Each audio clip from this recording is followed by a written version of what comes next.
Hello, and welcome to another episode of the Cutting Edge Figure Skating Podcast. My name is Kim Dunaway, and in this episode, I'll be recapping the men's event at the 2025 Skate Canada International. I want the powers that be to bottle up whatever energy, vibes, ice was in the building for this men's short program, because it was fabulous. I've not seen a men's short program that strong since the 2022 Nationals. That men's short program was just amazing. It was just like performance after performances, clean skates, and this was the same way.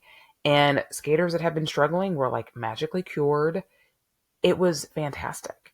And I would love to see this level of quality, clean skates at Milano a few months from now. It was just so exciting to see. The free skate, while not as successful, was still a higher quality than what we've seen. We didn't see as many mistakes as we normally do. The mistakes that we saw were oftentimes not falls, but maybe low landings, or it was just, I thought, a really well skated event. Let's start at the top here. And the man of the hour, the man of the year, the man of the quad, it is Ilia Malinin, the quad god.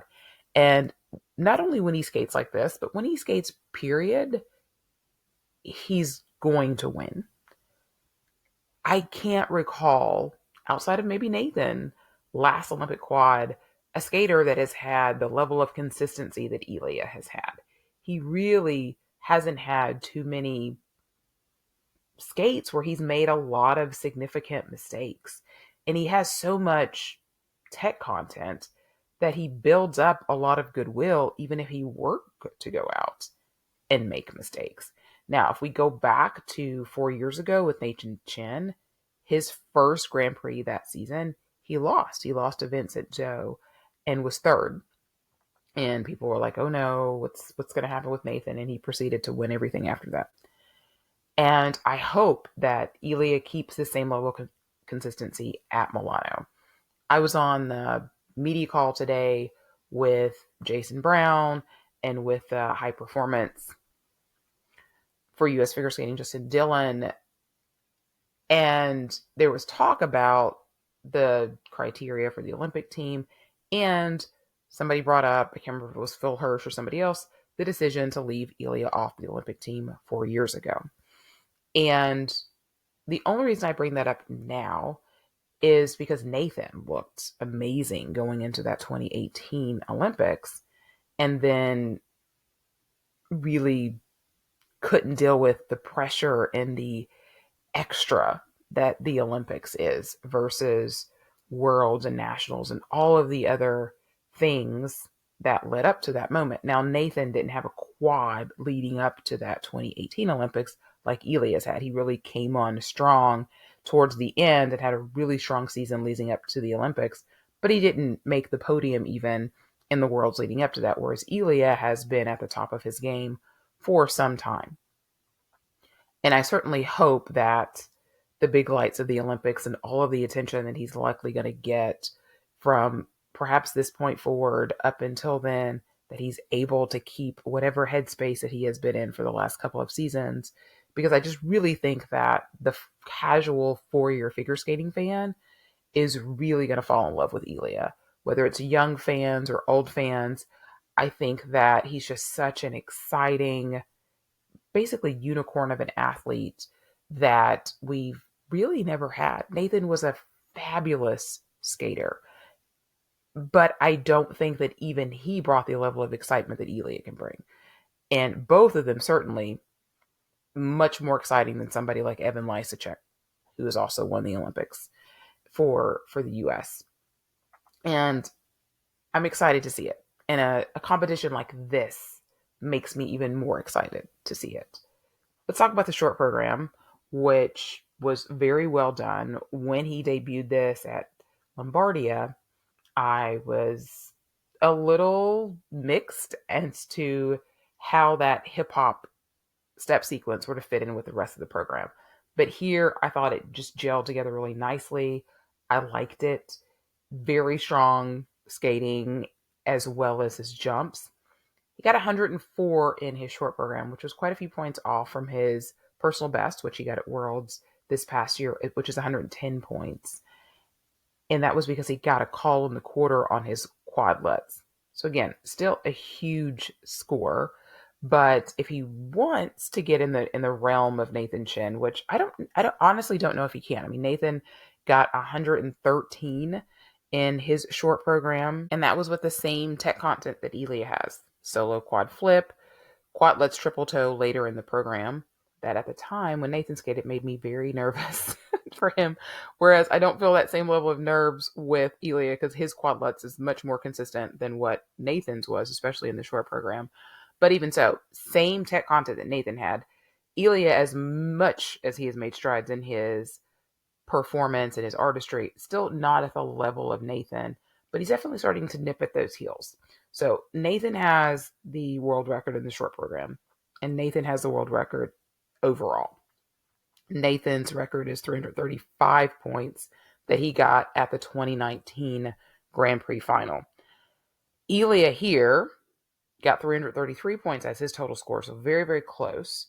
But he has the world record in the free skate with this 6 quad free skate that he did, which we've seen him do the 6 quad free skate a few different times, but this is the first time that all 6 of those quads have been called clean.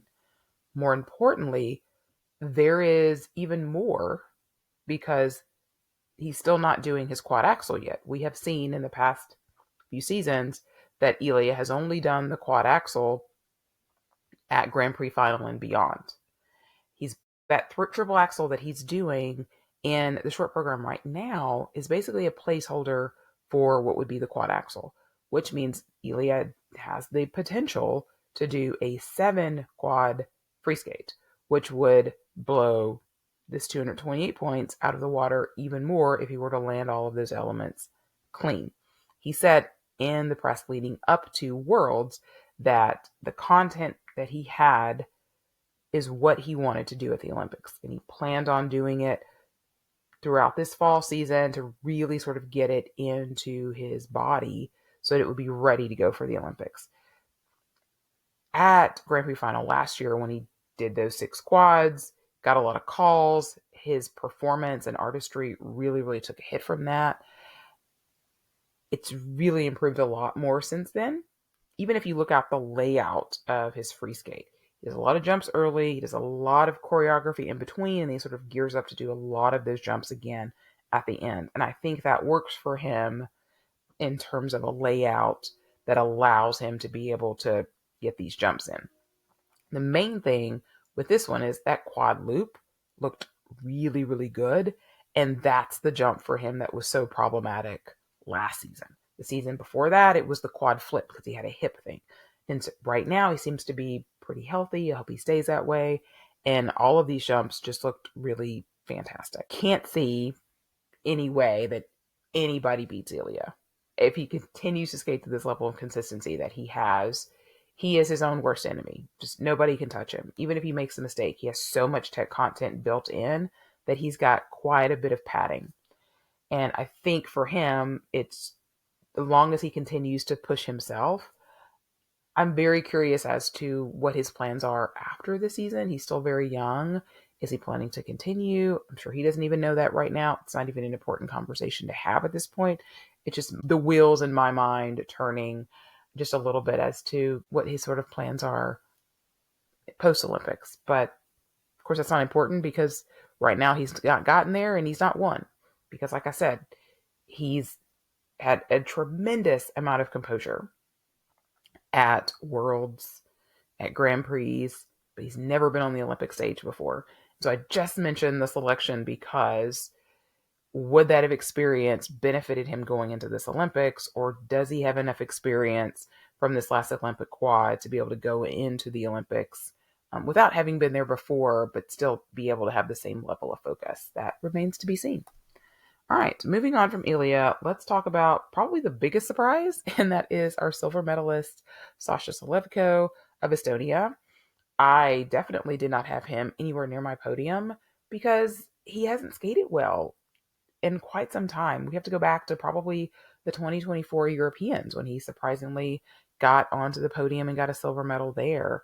Just has not been able to find that same magic that he had at that Europeans. Last year was a real struggle for him. He went back to old programs, just could never find the consistency with his jumps.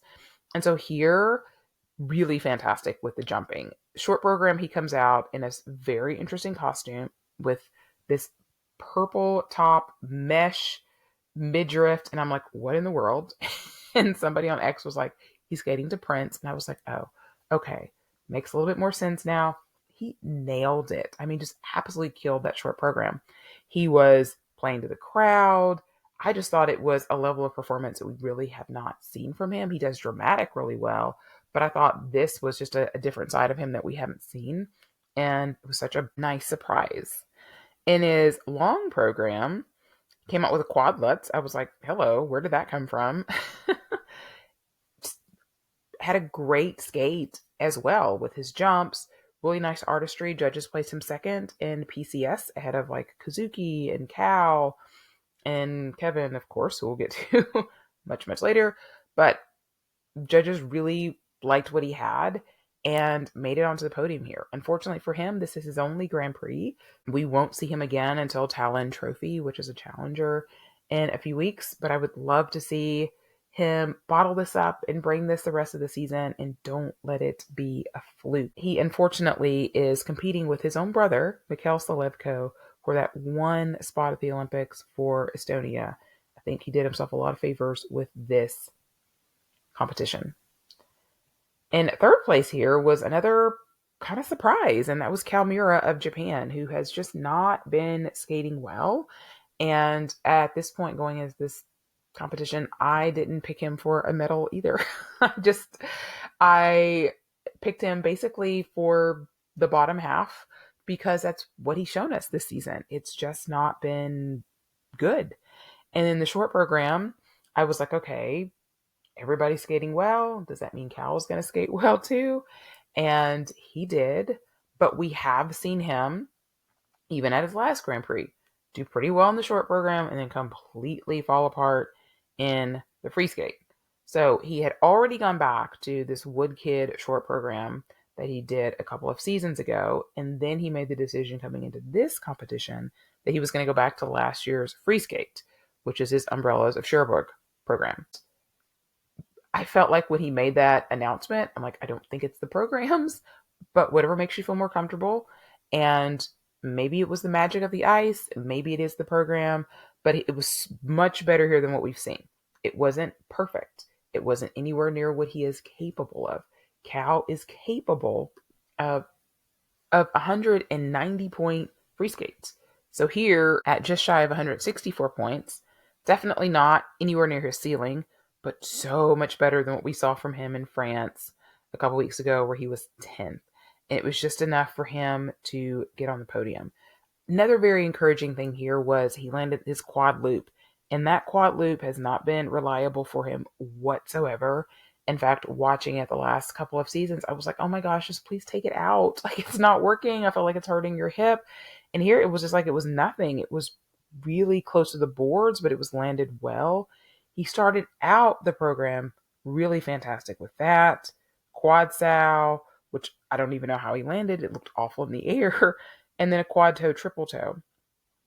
And he goes to his footwork sequence, which for somebody who skates so fast, I thought his footwork sequence was a little slow.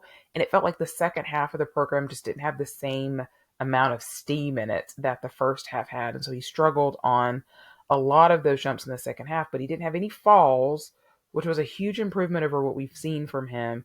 And he was actually able to leapfrog over Kazuki Tomono and get himself onto the podium here and get himself back into the conversation for that third spot for Japan. In fourth place was his Japanese teammate, Kazuki Tomono, who had a fantastic short program. Kazuki is always doing a quad toe double toe.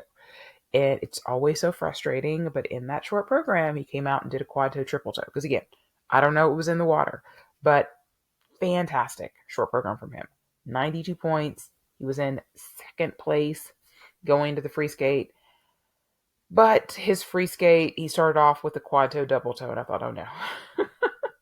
Oh no. Does this mean that it's not going to go as well? And then he went and did a second quad toe and fell. And then he fell on his quad salchow. And even with those mistakes, he had done enough, it seemed, to stay ahead of Selevko and of Cow. When he finished his program, his tech score was 84.92. However, when the scores came up, it had gone down to 81. So he ended up with a V on his combo spin, an under on his quad salchow, and a cue call on his triple loop. And he ended up less than 2 points out of third place. In fact, he lost 2 points just on that combo spin alone, getting a V, which means that he did not complete all the requirements for the spin. Either not enough revolutions in one of the variations or missing a variation altogether. And that gives Cal a little bit of a leg up over him with the higher score and a higher placement from basically a mistake on a spin. Now, we'll see Kazuki at another Grand Prix, and he'll have another opportunity, as well as at Nationals, to continue to work on his resume to try to get that spot, but could be very costly. We'll see how it shakes out at the end of the day. But otherwise, it was a good competition for Kazuki, but he was so bummed when he fell off the podium, and understandably so. Kazuki does have 4 medals in the Grand Prix. You have to go back to 2023 since he's gotten his last one, but he also has 4 fourth place finishes on the Grand Prix also, including this one. So many times that he's just been right there, but just not close enough. In 5th place was Nika Agatsi. His short program, really for him, it was just scratchy landings on both his combo and on his solo quad that kept him out of podium position after the short program. The free skate, I just feel like it needs more feeling and more connection to the music. I can't feel anything if you don't feel anything. And even some of the choreographical things that he has in there where he's trying to inject some kind of personality or some type of a feeling, it just doesn't really land. And it's obviously something that they're trying to work on with him. I think I said that in his previous Grand Prix episodes. I'm seeing the effort, but in a Grand Prix like this, when you have so many really good artists, you've got Roman and Cal and Kevin and Ilia, Kazuki, it really sort of stands out a little bit more when he's not there. In 6th place was Nikolai Mimola of Italy. His short program is to Tosca, which we've heard a lot, but honestly, in this competition was like a sea of pop music. A lot of pop music in the short program. Not complaining, but Tosca actually sort of stood out a little bit, and I kind of liked it. Really tough tech content that Nicola's doing. Quad flip, triple toe, quad lutz.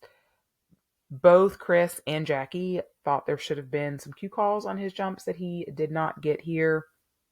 In his free skate, he's playing around with his program content quite a bit. So he started with the fall and the quad flip. He does a quad lutz. In the second half of this program, and then he does an Euler, and then he doesn't do a jump after it. And it's because his jumping passes have changed a lot from just the few competitions that he's done this season. So he has done a quad lutz Euler triple salchow in that spot, but he's also done a triple axel triple toe. In this competition, he did a triple axel Euler triple salchow. So it was almost like he had a little bit of a brain fart. And I think part of it is because he has a quad lutz that he's supposed to do in the beginning of the program, but he did just a triple there. And so I think in his mind, he did that second quad lutz and he's like, oh, I got to put in a combination. And then it was like, oh, no, I don't, because I didn't do the quad lutz early in the program. So it's just a little weird. It's not, you don't get marked off for that or anything. It was just a little weird watching it in real time, it always worries me when they start changing their program up a little bit, because especially with him, he has two planned quad lutzes and a triple lutz. So when he does a triple lutz early in the program, he's got to remember to do the second one in combination. He's got to make sure he doesn't pop another quad lutz into a triple as well, and then he's got to change that last one completely. There's a lot of jump math like going on in the brain. And here, fine, but it worries me a little bit just because I'm like, how do you keep all these things straight? But he's, like I said, he's done a lot of different jumping passes this year. He's thrown double axels onto some jumping passes. And so I would like to see a program layout that he's consistent with, because I think that's going to help him with the performance piece that I think is missing a little bit in the free skate for him. In seventh place was the first of the Canadian men, which kudos that they all finished this season. Last season at Skate Canada, not so much. Roman withdrew last year after a very disappointing short program. Here in this short program, he's skating to Cold by Chris Stapleton. He had a beautiful quad Salchow. In his triple axel, he just held that landing edge really nice and felt like he had the more difficult elements out of his program. And then he fell on his combo. He does a triple lutz, triple toe combo, and he fell in the triple toe. He was the only person in the short program to actually fall. Now, lucky for him, it came on his least scoring element of his jumping element, so it didn't hurt him too bad in the score. This is the interesting thing with Roman's program layout. He does all three jumping passes first and does all the non-jumping elements after, which means that that combo is not done in the second half of the program. It's done in the first half of the program.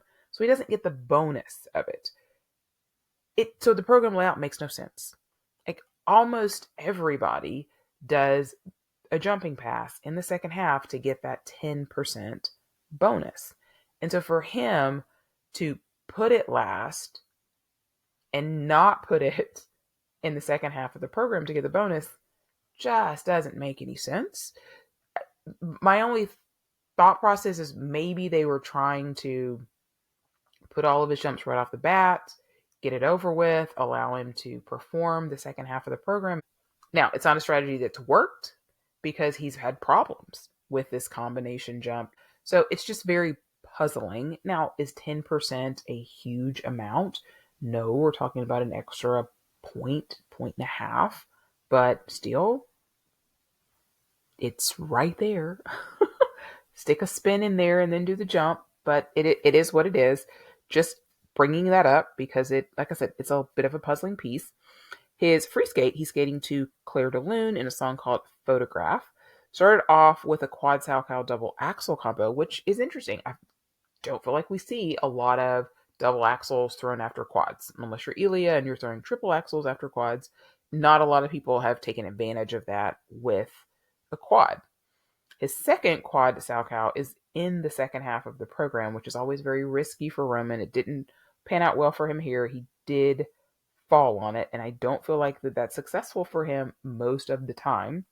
But I did really enjoy the program, as I do most of Roman's programs. He's got beautiful artistry. I think they could honestly lean into it even more than they do. It's a nice program. He stays ahead of Gogolev just a tiny, tiny bit. They were very close in the standings. They were separated by less than half a point. Two different trajectories. Roman was 10th after the short program, 6th in the free skate to finish 7th overall. And Steven was 7th after the short program and 8th in the free skate to finish 8th overall. So a little bit of a drop from him. Not terrible, but he certainly would have liked to have gotten a win over Roman here. In his short program, he did 2 clean quads. He did not get 90 points because, unfortunately for him, he wasn't able to get a triple toe off in his combo, just got a double toe. But for Gogolev, we'll definitely take it. In the free skate, he's skating to Rachmaninoff, and nothing screams like, take me seriously as a skater than pulling out Rachmaninoff number 2. I thought it was pretty decent for a piece of music that I think feels like it might not be a great stylistic match for Gogolev, but I think he pulls it off pretty well. Just technically mistakes here and there that ended up putting him behind Roman, but I think it wasn't a disaster. And when we're talking about Canadian men's skating, that's kind of the bar that we're working with right now. Still are sort of waiting to see where and if Keegan fits into this conversation at all.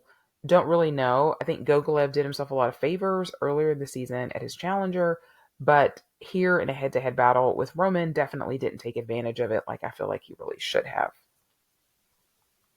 All right, moving on from these two Canadian men to Tomoki Hiwatashi of the U.S. He finished 9th here. His short program was the stronger of the two programs for him here. His jumps looked so good in that short program. In the free skate, really only had an issue on his second quad toe, which he popped, but he got a V on 2 of his spins, which brought his score down quite a bit. So not the 245 that we saw him get last week, but more in that kind of 230 range for total score. And we've got Jimmy Ma coming up next week and Andrew Torgashev coming up next week. We'll sort of see what they do, if they can match what Hiwatashi has done or even exceed it. I don't think that Tomoki did anything to decrease his chances, but he definitely didn't do anything to really improve upon it here at this event either. In 10th place was, unfortunately, Kevin Aymoz. And let's talk about a short program first, because that was so fun. Loved the program. Could not get a quad off. Did a triple toe combo instead. So that put him lower in the standings going into the free skate. But he was still 5th. He was still in the last group. He was still within contention of getting a medal, especially when we're talking about men's figure skating and the potential that he brings with that second mark. And he started off his long program with a quad toe, triple toe, but that was the best jump that he did in that program. After that, it was basically a mess. He had 3 falls, and they were weird falls. They looked like they landed him, and then he just rolled down and fell on his butt. The whole program itself was just not very impactful. He returned to his Bolero program that was so successful 2 years ago. At least it was successful during the Grand Prix until we got to Grand Prix final, and then everything fell apart. But I was not expecting to see this Kevin. And at this point, I don't even know what to think. Every time I feel like Kevin's got his stuff together, he falls apart. When I've given up on him, he gets it together. So I never know what to expect from Kevin. He was top 6 at Worlds this past year, and we got night and day at this competition. The judges still gave him mostly +5s on his choreo sequence, even with all the mistakes. We'll see what he does in his next Grand Prix. That's all I can say. I don't know. And rounding out the men's competition was Vladimir Samolov of Poland. In his short program, he's skating to "I Got the Power," which always makes me think of like Fresh Prince of Bel-Air. He always has some very unconventional music choices, which I'm not mad at, but I think he was overall disappointed with both of his programs, and his scores here would have liked to have seen him do a little bit better. And then in last place was Alexa Rakic of Canada. Last year, this time, he was actually the best finishing man at Canada. He was 7th at Skate Canada last year. Gogolev, I think, finished 10th. And of course, Roman, as I mentioned earlier, didn't complete the competition. Here, not so much. In his short program, he came out with this like sparkly lime green vest, which I thought was interesting. He had a nice quad. He stepped out of his triple axel, but everything else was good. His program was choreographed by Benoit. Here we go. Benoit again, just everywhere. And his long program, was it super memorable? The most memorable thing to me was he did a triple loop combo, which I was like, okay, nod to Tara Lipinski. I like it, but not what he would want to do to try to get himself into that Olympic spot conversation, which I don't think, honestly, he's really in right now. All right, Pamchenko Award. I mean, it's hard to give it to anybody but Ilia for setting a world record. So definitely Ilia gets the Pamchenko Award this week for just doing Ilia things and reminding us every time he's out there that he is, in fact, the quad god. Let's get a Grand Prix standings update for the men as we are halfway through the Grand Prix. Ilia has clinched himself a spot with 2 wins and 30 points. Nobody else has done 2 Grand Prix at this point except for Nika Agatsi. He has 18 points. Okay, he's not the only one that has done 2 Grand Prix. Kalmura has done Grand Prix, Tomoki has, but in order to be in contention for Grand Prix final, you need to have at least 20, 22 points combined, and nobody at this point has that. Nika Agatsi has the most at 18 points, but his finishes are definitely not going to get him there. So really kind of zoned in on those individuals who have skated in 1 Grand Prix and have enough points to be in contention. I have Kalmura on here. He is not in contention. He has done both of his Grand Prix, so this is a mistake that I did in my chart that I have realized just now. But Shun Sato with 15 points, Adam Seal Himfa, and Daniel Grassel with silver medal finishes with 13 points, and then Mikhail Shadorov at 11 points. Like I mentioned, Selevko has 13 points, but right now he doesn't have a second Grand Prix, so 1 Grand Prix would not put him in the running unless he ends up with a second one somehow with multiple withdrawals. All right, let's look ahead to NHK, and we have Boying Jin of China, Francois Pitot from France, Gabriel Frangipani, and Matteo Rizzo from Italy. Yuma Kageyama making his Grand Prix debut this season, along with Haru Kakiuchi, Shun Sato, Junwan Cha of South Korea, Adam Hagara of Slovakia, Lucas Bridgke of Switzerland, and then Jimmy Ma and Andrew Torgashev of the US.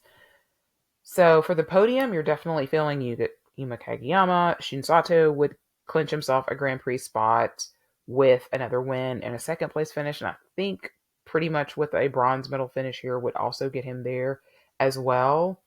Would love to see a better competition out of Junwan Cha. Definitely want to see better skates out of both Jimmy Ma and Andrew Torgashev. I think that bronze medal spot is up for grabs. It could be Matteo.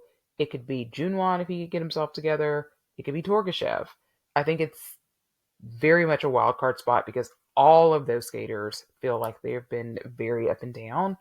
I might put my money on Matteo if you were to nail me to make a prediction like right now. We'll see. I don't know enough about Kakiuchi. Could Japan sweep? I don't know. We'll see. All right. That completes my coverage, not just of the men, but of all 4 disciplines at Skate Canada. Pretty good Grand Prix, I thought. Enjoyed it. Looking forward to NHK. The Japanese crowds are always amazing. As always, you guys can find me on all the socials at Ice Skate Podcast. Be sure to like the video if you're watching on YouTube, subscribe to the podcast. Make sure you subscribe in your podcatcher if you listen on the podcast feed. Make sure you follow me on the socials as well. And I'll be back next week with coverage of NHK.